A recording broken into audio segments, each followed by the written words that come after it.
or you have other commitments that a little bit later you might have to leave a little bit early, and you really, or you wanted to review something that we talked about just to make sure that you heard everything correctly and have all the information that we're trying to convey to everyone.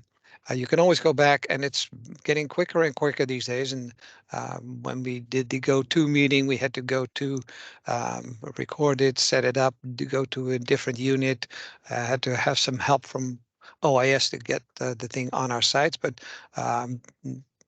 modern technology is helping us out a lot, and we're getting them out there pretty quickly. Within a day or two, they're out there. So that's the basic. If you have any questions, just let us know, raise a hand, or just unmute yourself and ask the question. And if you are not speaking, please mute, because we have over 47. Oh, people are still coming in, almost 50 people in there. So if we have a lot of mics open, it will be a bit of a noisy crowd. So please mute yourself. And if you have a question, either way, just get in there. So, okay, let's start with the introductions. Which team is here? Today, myself, I'm Piet Vermeer, and I'm the Senior Systems Analyst. But of course, running the show today is Kayla Camelli.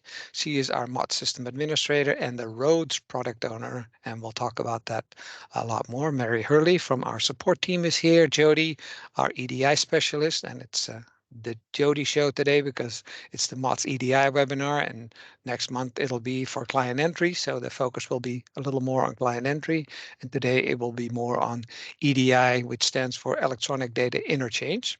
And we have Justin here who will be chatting and talking about reports and clients, and he's our specialist, and he's becoming more and more of a research analyst. And also with us is Anna.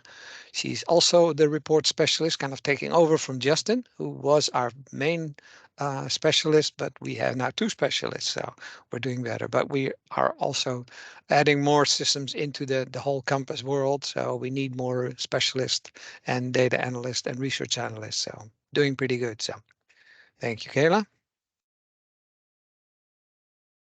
And then we go to the purpose. Why do we do this? Well, I kind of hinted at a little bit.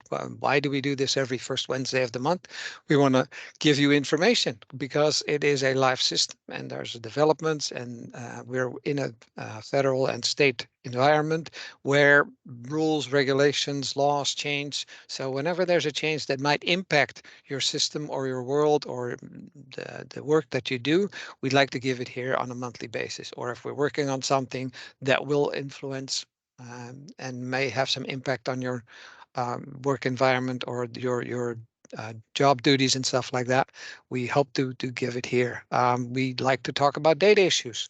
Data is very important to us, and we try to gather as much as possible to the best quality that we can get. And if something seems to be lacking or missing or changing, we have a great platform here to discuss it.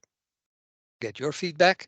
Of course, if you have any questions, issues, suggestions, definitely are always welcome. And they might be an idea for a future webinar topic that we might put the focus on a certain issue that you've been struggling with, or you've heard within your organizations or other people in the behavioral health world that maybe we should talk a little bit about more certain items. And hopefully we can answer all of your questions. Or if we can't, then we'll definitely note them and look for the answer within our organization, find our specialists, and get back to you as soon as we can. Next one, Kayla. The news update. It's not a big news update because the one that we had last month at the Behavioral Health Data Warehouse is live, and we still have a little snags that we're trying to figure out because there's some data that's coming into the warehouse that is not as we expected it to be, but it is working, and on a daily basis the data is refreshed and new data has been added, so it's looking pretty good. We still have a couple of little items, but as soon as we have more, we'll get you more information. The road system, resilience, outcomes analysis, and data submission, new system that will be replacing MOTS, and we are currently preparing for the development cycle number 2. The one is going to the end, and there are more opportunities for provider engagement coming in 2023. What's happening with MOTS? Well, the administrative burden that was created to relieve you from administrative burden. During the COVID period, we had an administrative pause, which meant that you can skip the updates. We want the admission and the discharge information and all the involuntary service and crisis and all the stuff that you do. That is still in place, so it's still admission and discharge. Nothing has changed. Maybe during this year, things will change again, and we get back to what we were doing, that at least every 90 days, you should get us an update of the information of the clients that are currently in treatment. But as soon as that changes, we'll definitely let you know. There have been some access issues with MOTS, but that is addressed later during this presentation, and I think Mary will be talking all about it. In case you missed it, we have some new email addresses. The whole state went through the change of going from ad.state.or.us to .oregon.gov, and some of it is just OHA or DHS OHA, kind of depends on what mailbox it is. But as you can see here, mod support, Oregon DHSOHA.oregon.gov, and the roads email address is roads at ODHSOHA Oregon.oregon.gov. Sorry about that. And those are the updates. Then we go now to user access update. Mary, the microphone is all yours. Thanks, Pete. Good morning, everybody. This may affect some of you. It depends on if you have a P number that you use to log into the MOTS portal, maybe to look at your EDI file records, what it might be. However, if you are just logging in to the SFTP, to download files, you may not be concerned with this. Back in March, people have a user number that they can access the MOTS portal, and that's mainly for our users that enter information through the client entry system. And we've always emphasized the importance of logging into MOTS on a regular basis, because if you don't log in, you'll get disabled. Well, that P number is tied to our Active Directory, which is a broader database that is used by the state for access to MOTS. It's also used access for MMIS, various programs that DHS or OHA runs.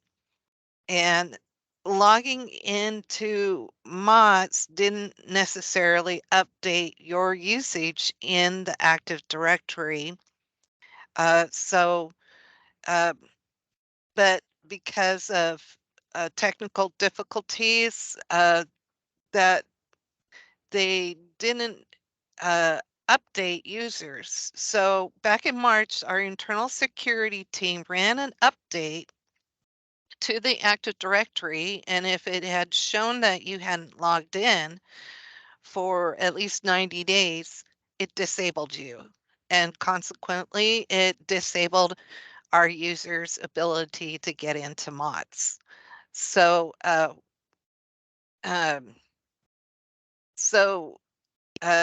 it also so it's created a lot of extra work for us, unfortunately, because we've gotten emails from people saying they can't log into MOTS. And I think if you go on to the next slide, Kayla, I think there's instructions of what to do. So I've been responding to those requests, saying that unfortunately you've been disabled and that we need to submit a ticket for you to be re-enabled again. So we'll send in the email, we have a link to a form that we've created, and you fill out that form. It comes directly to us into a list that we keep track of. And we go through this list and we go in with the information that you've given us on that form. We fill out a ticket for you to have your P number re-enabled. And then once that ticket is filled, we get a email from the desk, the service desk, saying that so and so has been re-enabled.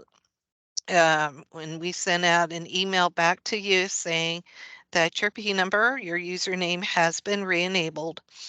But there's some things that you must do first before you go directly into MOTS. Or one of those things is that you have to log into the Citrix or the Active Directory and change your password. You're going to get a separate email from the service desk with your temporary password. You have to log into Citrix and change that password.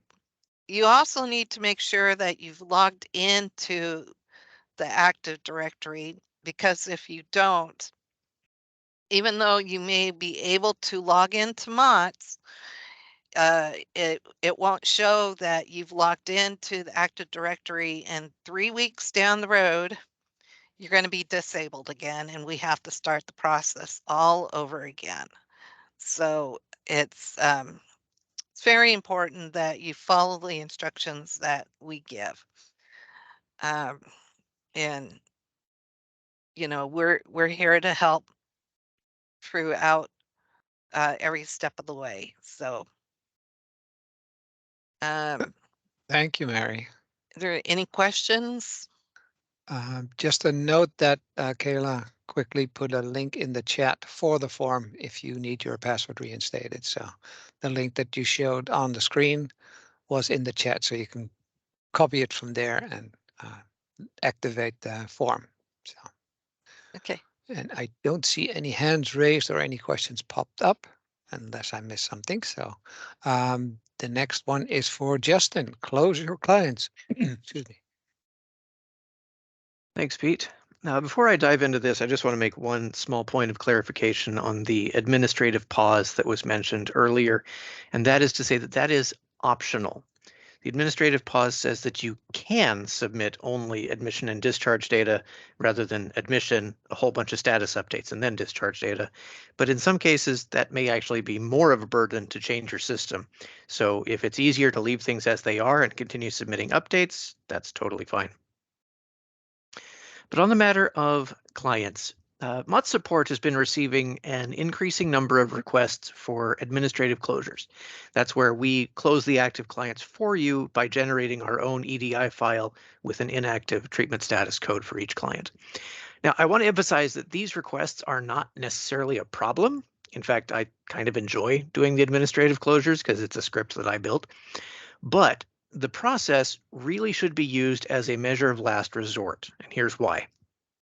All we do is copy the data from the most recent active data submission for each client whose records need to be closed.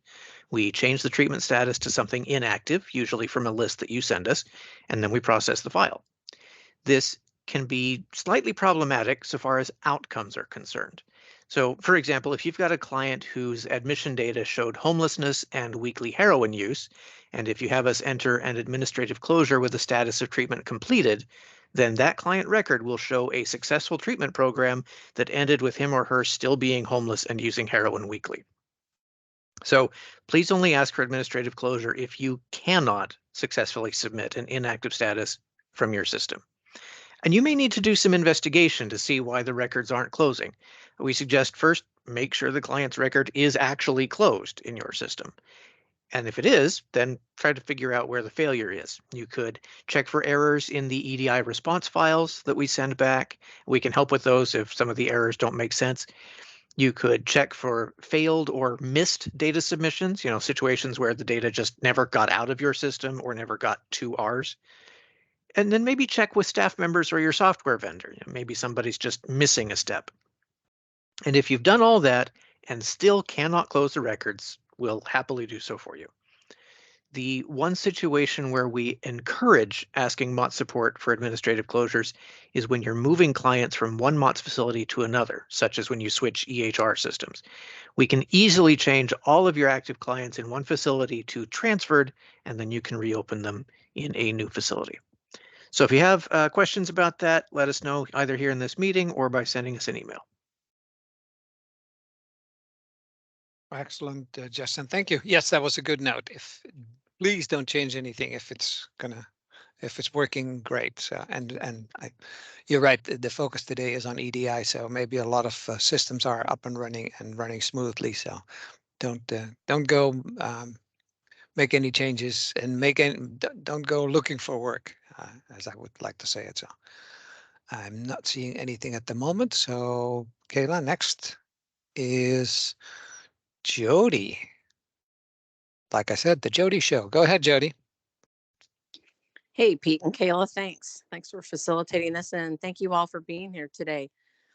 This may be a real basic topic for a lot of folks who've been with us for many years, but it is also, we've got a lot of new people that have come on board to the MOTS responsibility, soon to be roads. And so we wanted to remind folks of the fields that kind of need to be completed or sent to us. So when you have the areas in your system where you fill out information for your clients that send the MOTS data in your files to us from your system, some of those are required. So required fields must be completed for a client. And so we've noticed that over time, some EHRs have built these requirements in so that you can't submit say a MOTS form, for example, unless everything's been completed that is required and signed and then get, ready, authorized to go. So if you have a system that maybe doesn't have all those rules in place, just make sure you're really looking at the MOTS result files that Justin mentioned, kind of taking a peek see at if you're looking for some troubleshooting. That will give you back the information on submissions, client submissions that did not have all the required fields, or maybe the next one here is situational fields. So sometimes a field isn't required, such as a good example would be the OHP Medicaid ID for the client themselves. That isn't a required field in MOTS, but if you tell us that the expected source of payment is OHP or Medicaid, right? Because that's what you have set up in your billing side for them, then MOTS will return an error and just say, hey, now we got to have the client's OHP number because you told us that's just paying for it. So those situational fields sometimes have been built into your systems to check for, but they're a little harder just to build in all the rules for that. So, anyways, just be aware of those. Another one is like you can't tell us the estimated income is zero if you tell us that their employment status is say part time or full time, or one of the options that would indicate that somehow there is some monies that would be coming in. We do have the MOTS Data Dictionary available on our website, and we also do have it available to send out to you. Many of you may have seen this and others may not, depending on your system, but this is just the guide that your EHR systems and others use to set up the fields. And it kind of tells you which one of these are required. It tells you which ones are situational. It's kind of just sometimes a really good resource when you're looking through your results files to see. Oh, and look at Kayla. She is amazing. Seriously, like she is so good on the links and getting everything for us. So thank you for that. I saw it pop up on my screen. So, and another one that we have up here on the screen, but another one is, do we arrest fields? If those are populated, then you can't leave the total arrest field blank, just kind of things that make a little logical sense. And as well, if the treatment status is complete, which is awesome, right?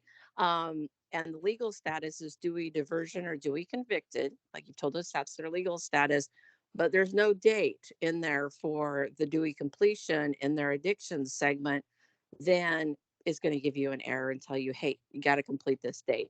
And so some of your systems, speaking of this one, you might check too, like if a client has been there before, completed a DUI program and has a DUI completion date, and maybe they come back in for maybe the same reason or another reason. Sometimes you want to make sure that that field is, blanked out or, emptied. It doesn't have anything in it. Because sometimes if you send us something that is like the DUI completion date is, um, doesn't really align with the admission date, right? So if the admission date is say April of 2023, but the completion date for that DUI that you sent us is December of 2022, MOTS is going to be like, hey, that doesn't work too well because, those dates don't really align. So just things like that to look for in your results files or in the integrated sections of your system. So I know like Dr. Cloud for the folks who use that. And there's some other ones as well that have those populated in a section in their system for you to look at. Just take a peek at that. And by all means, if you're new, you have questions, reach out to MOT support and myself, our MOT support and myself, and we'll make sure that we're able to get somebody to help you and to guide you through this. So with that, I'm going to hand it back to Kayla to switch slides, and because I don't think the next one's mine, but if it is, that's okay too. It might be Jody. I see Oh, some it is me. Awesome.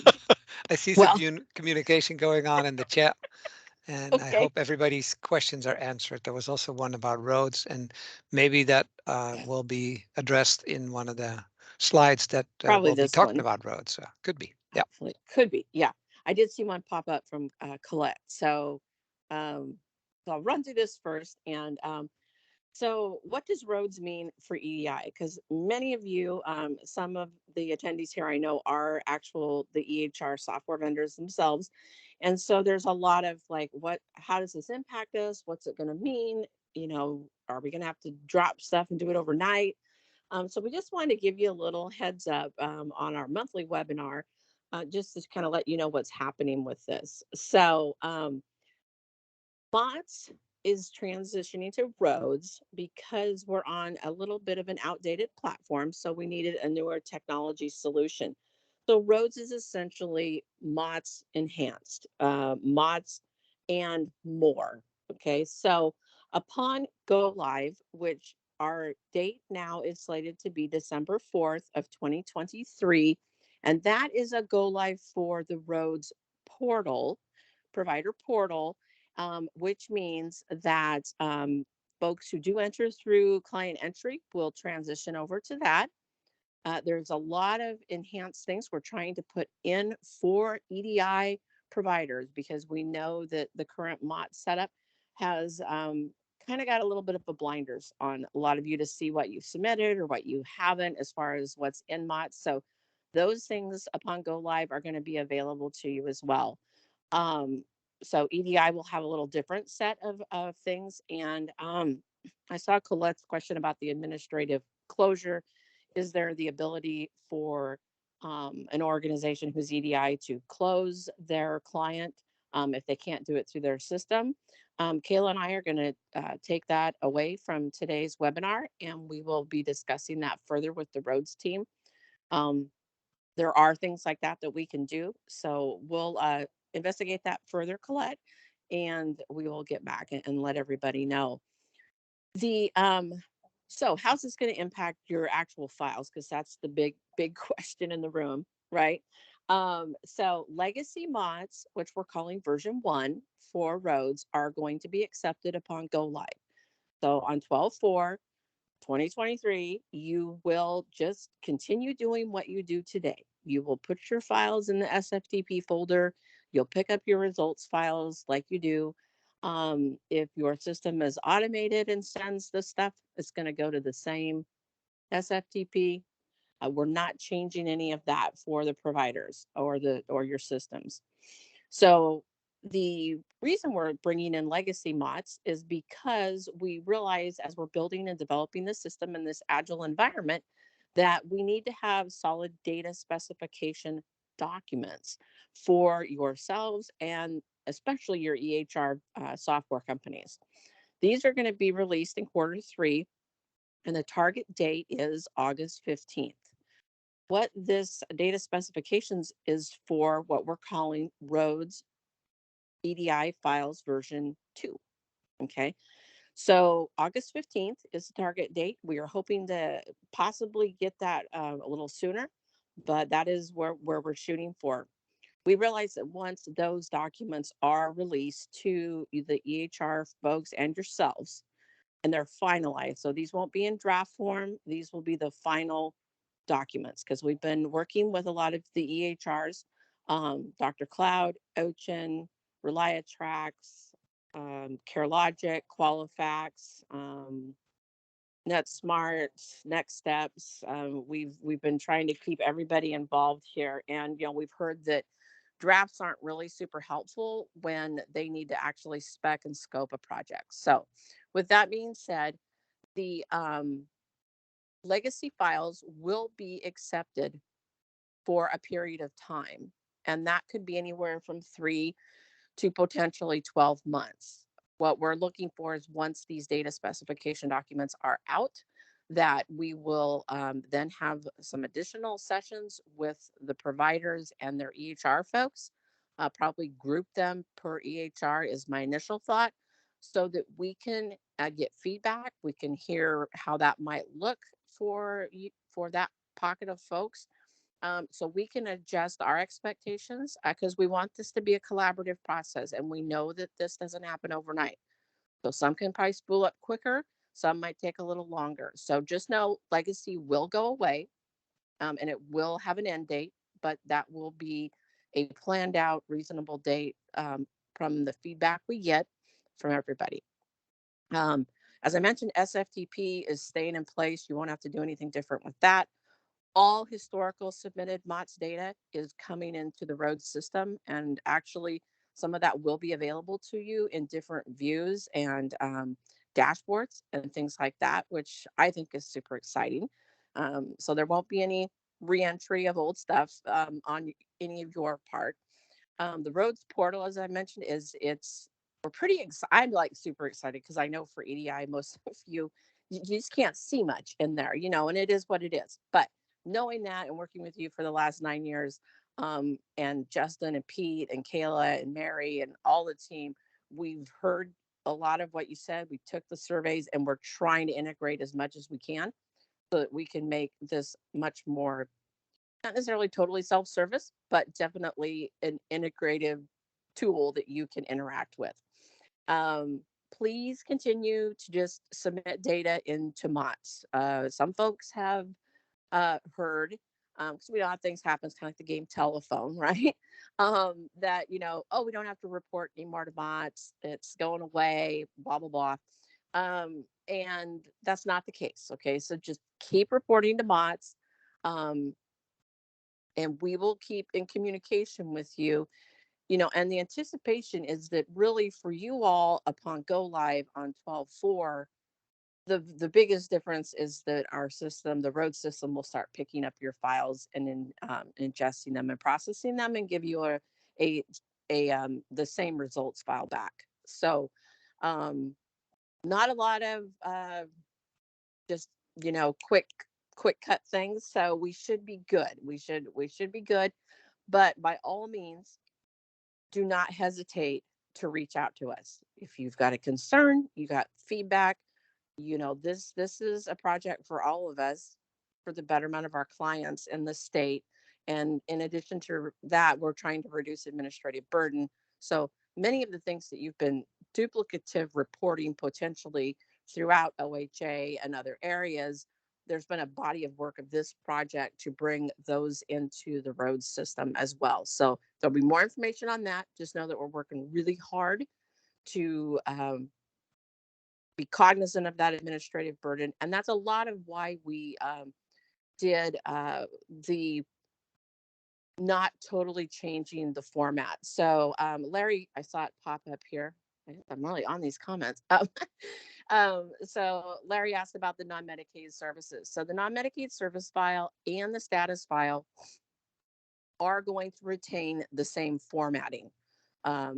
they're going to retain the same structure. What you're going to see, the biggest difference is there will be additional fields in the non-Medicaid service file that we're going to be adding, and that's to help us better track which programs and grants and different things stuff is coming out of other programs.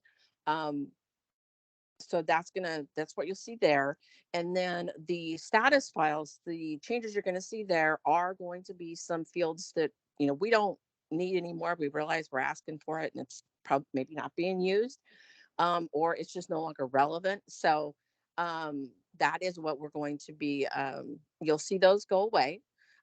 You'll see some new fields. So in the existing client profile details or in the behavioral health details, addiction details, you're probably going to see some new fields, and you're going to see some additional values in like the option list for a field. You're going to see more for referred to. So like for mobile crisis, we know there's additional referred to and referred from that they need for that. So rather than reinventing all of that again, we're just tagging on to what's already there and making that a reusable as it is today.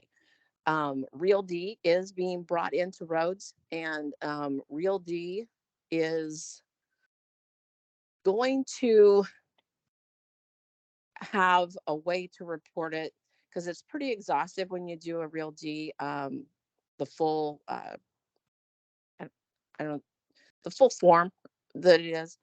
We've been working with Office of Equity and Inclusion, and Kayla has. I should give credit where it's due. Kayla has really been spearheading this, so thank you, Kayla. She's been a great co-pilot on this project. So the Real D, as far as EDI goes, what we're thinking of is allowing more data segments, right? So you currently have allowable data segment combinations to tell us what's going on with your client. Like you can tell us they're having a crisis, you can tell us they're had an involuntary commitment, you can tell us they had an assessment, you can tell us that they're in only mental health or they're in substance only or they're co-occurring, right? So in those allowable segments, we're going to have Real D where it can be embedded along with some other segments, such as behavioral health and addictions, or it could come standalone. So you could have a client profile segment so we can know who the client is. But then there would be another segment for Real D itself, because we do know that Real D is, or what we've learned, and you all could probably teach me even way more than I know now, but is that there's a requirement to do it upon entrance to certain services and programs, and then at a certain cadence. A lot of what we're hearing is annually, but we do know that you all provide services to other areas within OHA that's not just the standard behavioral health episodes of care and substance. So those might be at a more required frequency. So that's what we're looking at for Real D. SOGI is also something that Kayla and our team has been tracking, and SOGI hasn't been finalized down yet for us to take that and put it into roads. So that will be coming. It will be in another potential release, and it most likely will have some like a data segment that's allowed for SOGI. So we're trying to really hard to make this where you're not all overhauling your EHR system. You're not overhauling all your forms and all the areas where your clients information is going in, with your clinicians, or many of you have many people involved to get the MOTS data in and then get it to a point where you're actually taking it from a file and sending it to us. So we tried to take what was working and modify that versus doing the whole brand new thing. And I didn't catch all of what popped up there, so Kayla or somebody else can grab that. I know it was around Real D. And I really didn't mean to absorb the whole webinar with this one slide, but we haven't quite got the next provider engagement sessions going. And I just know that this is something that's on everybody's mind. This is super important.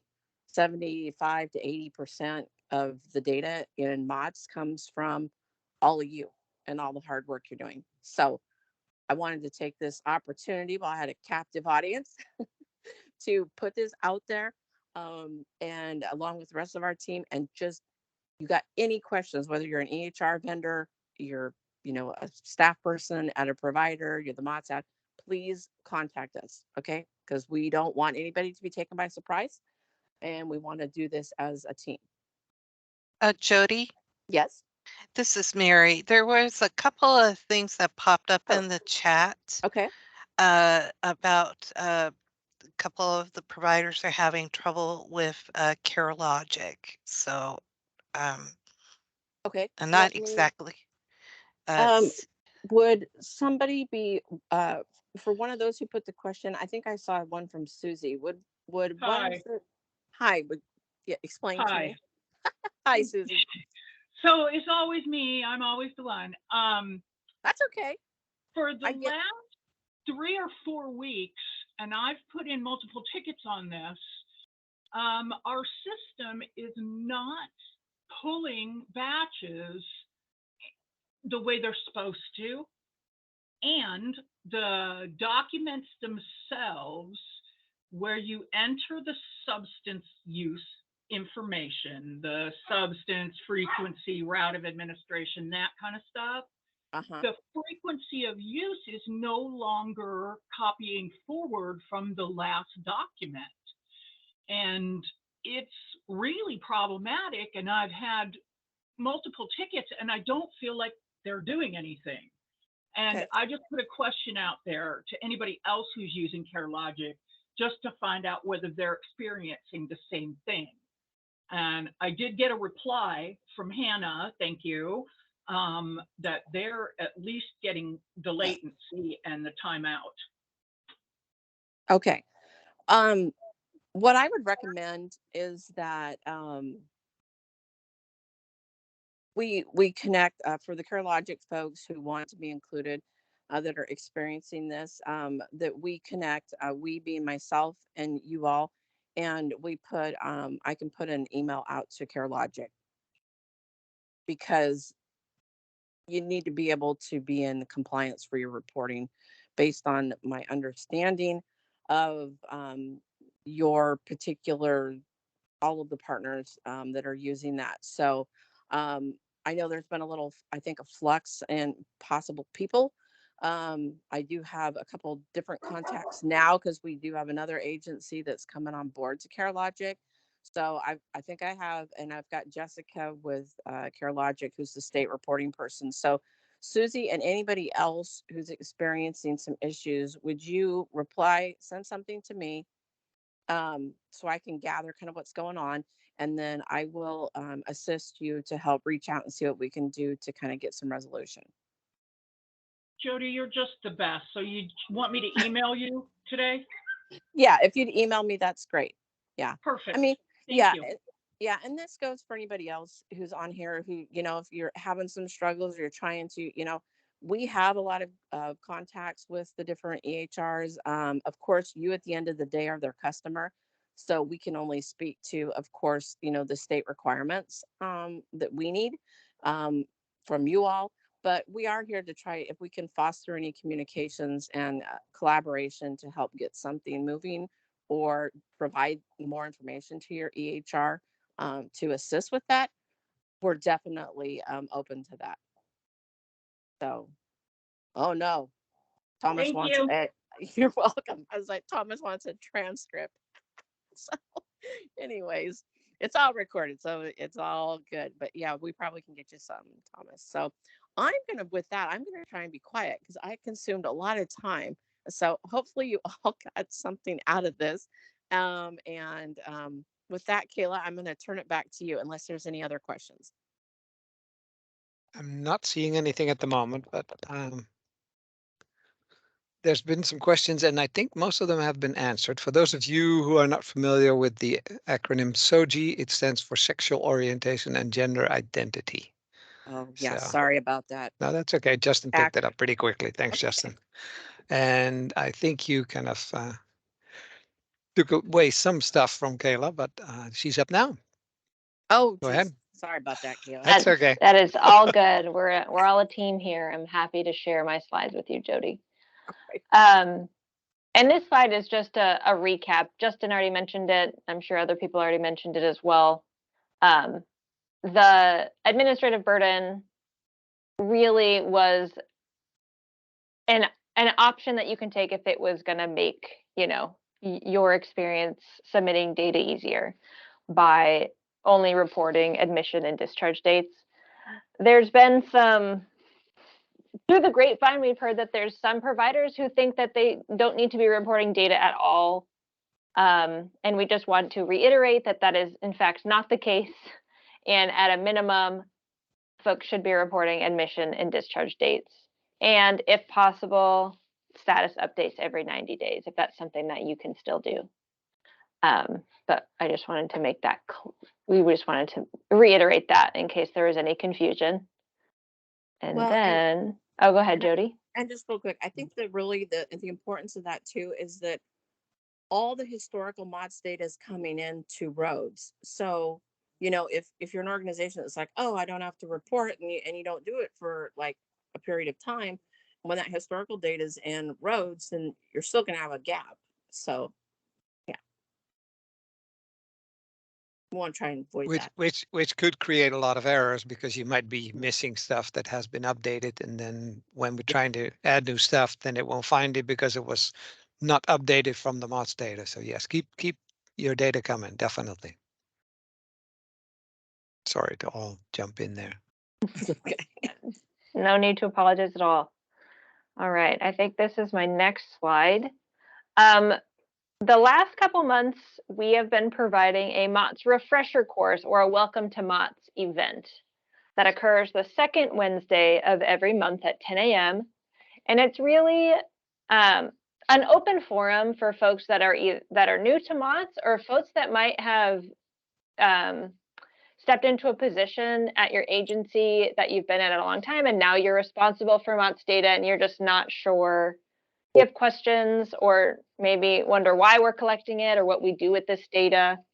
I just wanted to make sure that folks had a platform to ask questions and get acquainted with the system instead of doing individual meetings with each provider that comes into MOTS, because for a while there we were having multiple new agencies register each month, and we wanted to make sure that there was a platform for that onboarding.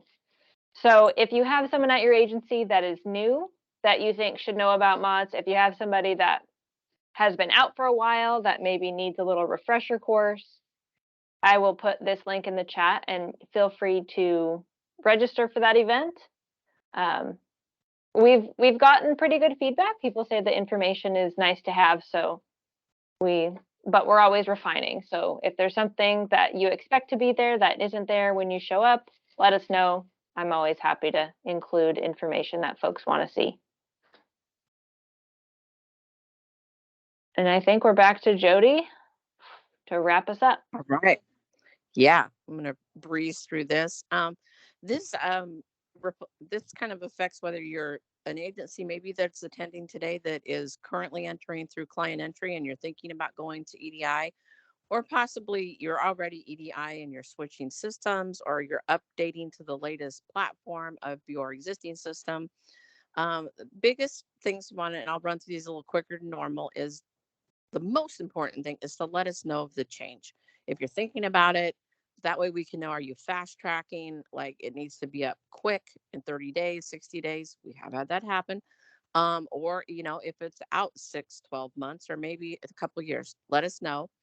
The electronic health records, just make sure you understand the MOTS functionality, how the business process works for that functionality, how the client moves through the system, and their data is collected and how it gets compiled out into a file or something that comes to MOTS. And then you can figure out how much staff time's needed and who's going to do what, because the myth that there's no human interaction at all with EDI probably has been busted somewhere. So you will have some interaction as a MOTS administrator. It'll just be different. And no one way is better. Again, just differences in workflows. So the next would be project timing, ties with number 1, letting us know. Process for switching the data. If you are client entry and you're going to EDI, there's a process for us to move that submission method. And if you're going from one EHR to another, we'll also want to talk about how that's looking, because there may be things like client ID considerations that we need to look at. Although your secure file transfer, the SFTP, will stay the same regardless of which EHR system you're using. So that will stay static. The business processes, as you go through the project, if we need help, we can help you answer questions on what those may be for you.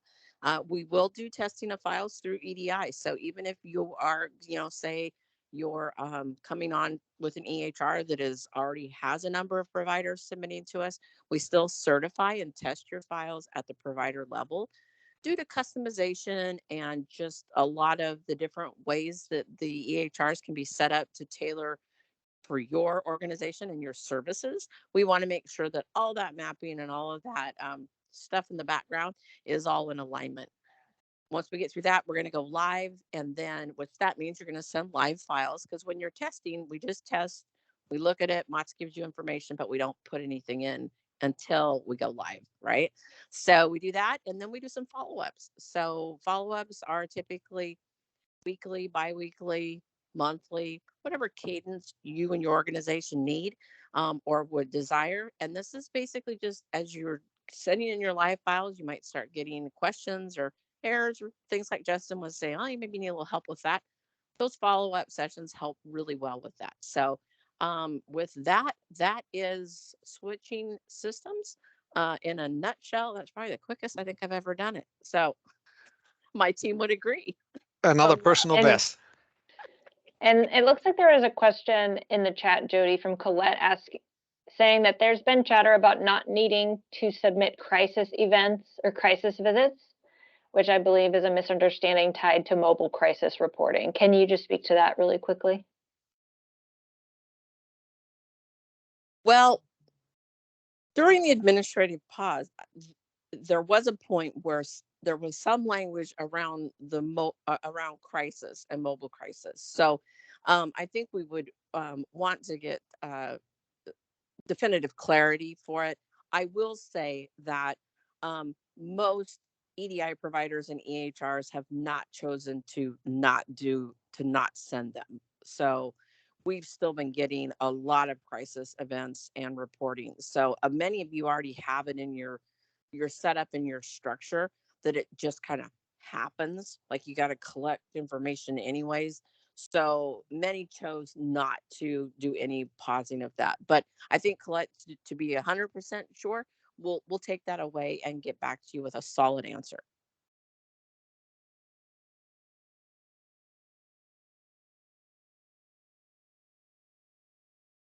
Excellent, Jody and Kayla. Thank you.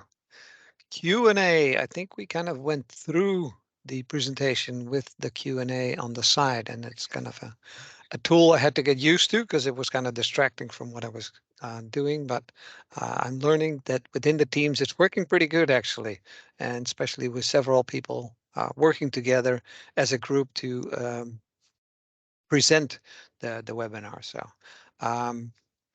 as I mentioned in the beginning, recording will be posted, so you can review it one more time. And if you have some, if you're not sure about what was mentioned, then you can review it then again. We also have on our MOTS website, blah, blah, a messenger. That's also a monthly newspaper that we bring out with some updates, some points of interest, some focus on certain items. And also you can find our future webinar dates there, and easy to remember, every first Wednesday from 9 to 10. The next one will be in June 7th, and it will be focused away from the EDI and a little more on the client entry portal on the 7th. And the signups are on that website. And if I did not miss anything, then I'd like to thank you for joining us today. And on the next slide, we have all our emails. So in case you have any questions, think of something tomorrow, all the new ones with the oha.oregon.gov and the MOTS website for all the links that we talked about, and the MOTS support team, where you can email all the issues that you might have with, as Mary talked about, that the password and the connections might be a little having some bumps here and there. So I think that was it. That was a nice full hour. Thank you all very much. And if I did not, I'm just checking with the team quickly, did I miss anything? I I think we're you good. covered it. Yep. Excellent. Well, thank you very much and have a wonderful rest of your day. Thanks. Bye.